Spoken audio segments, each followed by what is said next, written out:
Jangan batasi kuasa Tuhan dengan akalmu yang kecil seperti bakpao. Jangan batasi kuasa Tuhan dengan kesulitan ekonomimu. Jangan batasi kuasa Tuhan dengan segala penyakitmu. Jangan batasi kuasa Tuhan dengan persoalan rumah tanggamu. Kita punya Tuhan yang Maha Kuasa. Sehingga waktu kita tidak membatasi kuasanya, dan kita percaya dengan iman yang teguh, maka saat itu juga Yesus akan menghadirkan mujizat dalam kehidupan kita.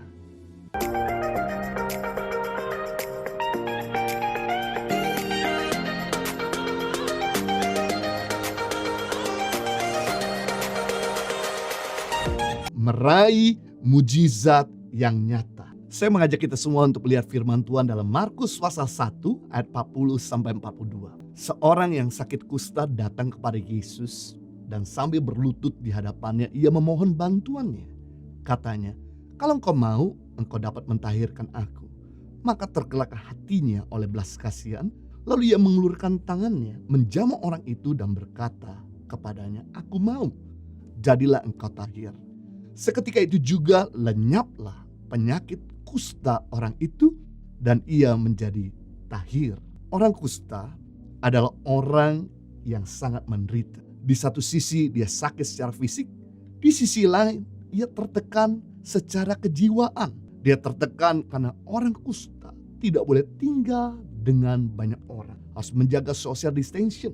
Karena pada zaman itu orang kena penyakit kusta dianggap penyakit kutukan. Miriam kena kusta karena menjadi pencetus pemberontakan kepada pemimpin yaitu Musa. Gehazi kena kusta karena keserakahannya akan harta benda. Raja Uzia kena kusta karena kesombongannya. Jadi orang-orang Yahudi berpandangan kalau orang kena kusta pasti karena dikutuk Tuhan.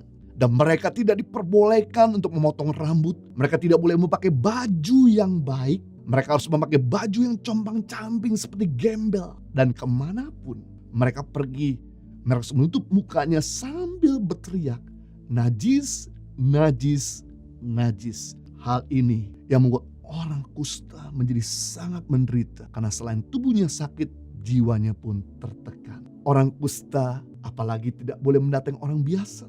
Karena bila ada orang kusta ketahuan mendatangi orang biasa, maka ia akan ditarik keluar dari kota dan dirajam batu sampai mati. Tetapi kita lihat pada ayat yang ke-40, seorang yang sakit kusta ini justru datang kepada Yesus sambil berlutut di hadapannya dan memohon bantuannya. Katanya, "Kalau engkau mau, engkau dapat mentahirkan aku." Yesus bukan hanya menerima kehadirannya, tapi Yesus menyembuhkannya. Dari perikop ini kita akan belajar bagaimana meraih mujizat yang nyata lewat kesaksian hidup si kusta ini. Yang pertama, untuk meraih mujizat yang nyata, jangan batasi kuasa Tuhan. Jangan batasi kuasa Tuhan dengan akalmu yang kecil seperti bakpao. Jangan batasi kuasa Tuhan dengan kesulitan ekonomimu. Jangan batasi kuasa Tuhan dengan segala penyakitmu. Jangan batasi kuasa Tuhan dengan persoalan rumah tanggamu. Bukan levelnya Tuhan dengan segala persoalan kita. Kalau maut saja dia bisa kalahkan. Apalagi cuman persoalan kehidupan kita. Dia saja sanggup menebus kita. Apalagi cuman tekanan yang kita sedang hadapi. Saya bersyukur orang kusta ini tidak banyak berpikir dengan akalnya yang aneh-aneh. Bagaimana ya kalau Yesus tidak menyembuhkan saya? Bagaimana ya kalau Yesus tidak menerima saya? Bagaimana ya kalau saya diseret keluar dari kota dan dirajam sama batu sampai mati? Yang orang kusta ini lakukan, dia tidak batasi pikirannya dengan hal-hal negatif dan perkataan intimidasi orang.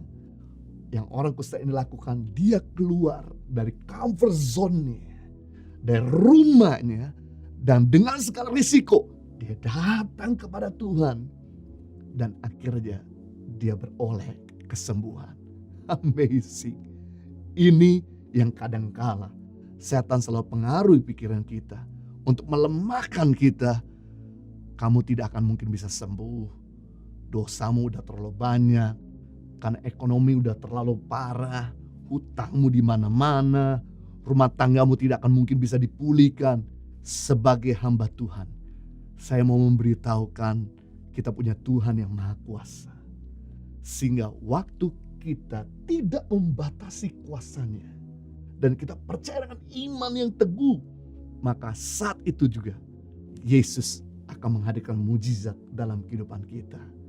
Tuhan yang mampu mengeluarkan bangsa Israel dari perbudakan di Mesir 400 tahun lamanya, maka Tuhan yang sama juga sanggup mengeluarkan Anda dari belenggu sakit penyakit yang begitu lama.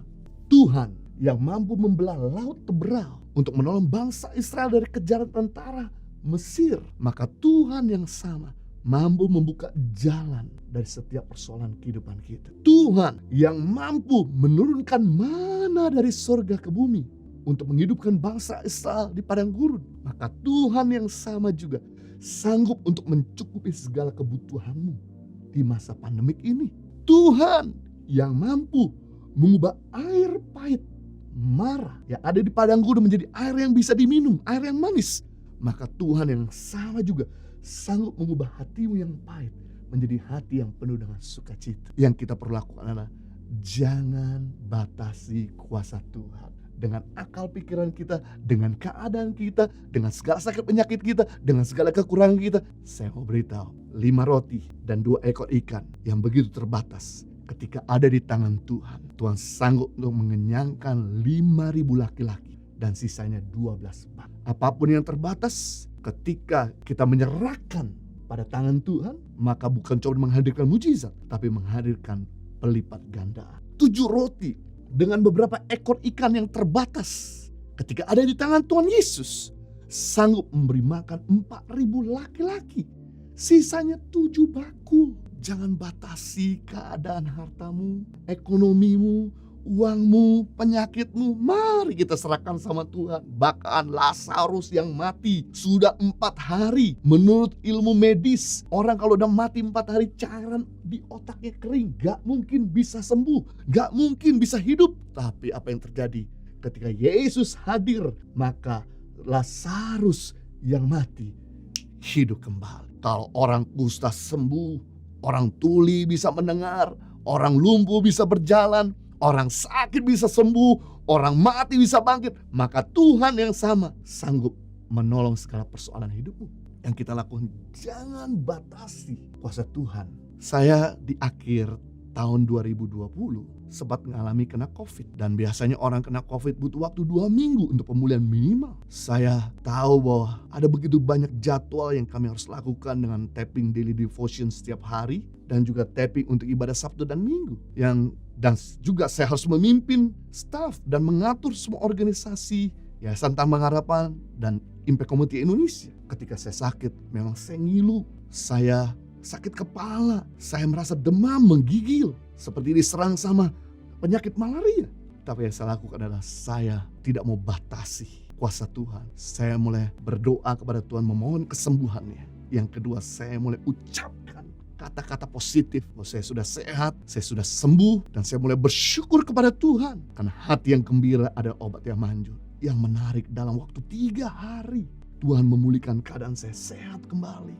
Dan kemudian saya dites lagi di hari yang ke-10, saya sembuh total, negatif, amazing. Jangan sampai penyakit mengambil keuntungan dari kita, tapi kitalah yang harus mengambil keuntungan dari penyakit untuk meraih mujizat Tuhan. Jangan sampai kekurangan kehidupan kita mengambil keuntungan, tapi marilah kita mengambil keuntungan dari segala keterbatasan yang kita miliki. Ketika masa pandemik menghantam Indonesia, saya punya jadwal pelayanan di cancel semua, sehingga saya nggak bisa lagi melayani. Waktu itu belum ada gereja Impact Community Indonesia, maka saya mulai memikirkan bagaimana untuk saya bisa bertahan hidup ke depan. Dan saya juga mulai mikir dengan hamba-hamba Tuhan yang nasibnya sama seperti saya, yang usia lebih tua. Kalau kami yang muda masih bisa putar otak, masih bisa coba bikin online, masih bisa untuk bikin tapping dan sebagainya. Tapi bagaimana dengan usia yang sudah lagi gak produktif kepada hamba-hamba Tuhan? Dan kemudian saya lihat rekening saya belajar untuk tidak membatasi kuasa Tuhan. Saya belajar untuk menyalurkan kepada setiap hamba Tuhan dari rekening kami. Yang menarik, sampai dengan hari ini